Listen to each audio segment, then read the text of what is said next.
Hi, I'm Tim. Welcome to Watchbox, and thanks for logging on. If you love this watch, email me for pricing at tmosso@thewatchbox.com. That's tmosso@thewatchbox.com for pricing.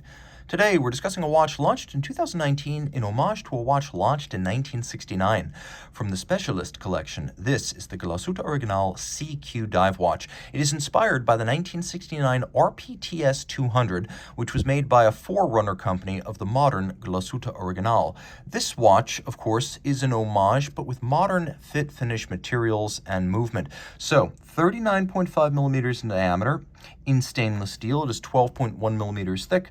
From lug tip to lug tip, it has a span of reasonable 47.2 millimeters and a 20 millimeter spacing between the lugs. Well, it is a bit larger than the historic original, not much larger. There is a larger panorama datum or outsized date version of the SeaQ. This is not that. This is for the history buffs. On my wrist, which is 16 centimeters in circumference, you can see it wears nicely. It's so short across the wrist at just over 47 millimeters that I could recommend it for a wrist as small as 13.5 centimeters circumference. So unlike its bigger brother, this is a unisex watch. It's also relatively thin, and rarely does a watch actually meet the factory specified thickness. That's why I always measure them. They claimed 12.1, I measured 12.1, and yeah, it'll fit underneath the cuff. Taking a quick look at the strap, there are several options with this watch. This is the nylon textile strap. It's a good looking piece.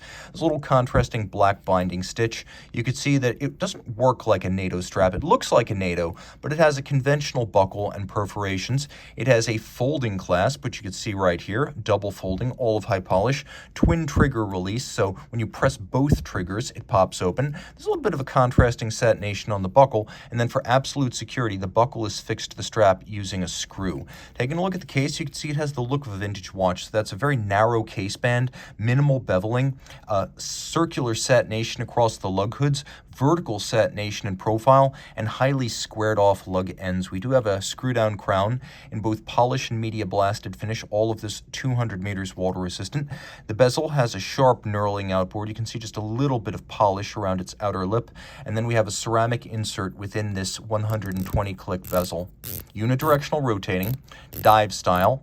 You can line up the index with the broad arrow vintage inspired minute hand. We'll do a quick loom shot here, and you can see that the bezel pearl is luminescent, and though the watch uses a pronounced ecru photina to simulate tritium, well, it still glows brightly, and there are vintage elements. The font matches 1969 right down to the open 6.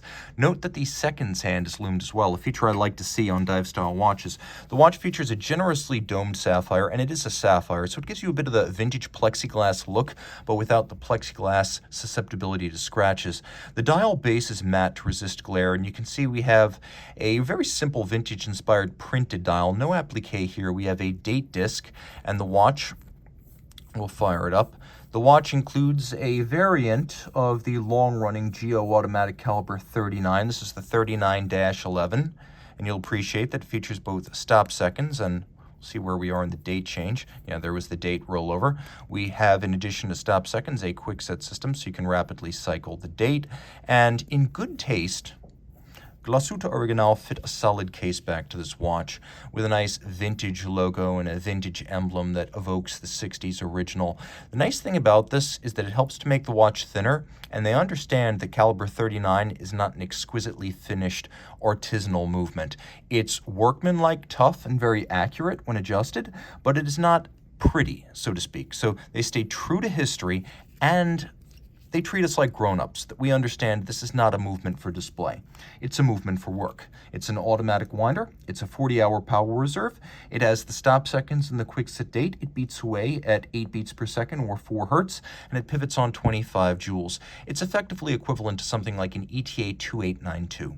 Reach out to Team Mosso at thewatchbox.com for purchase and pricing details.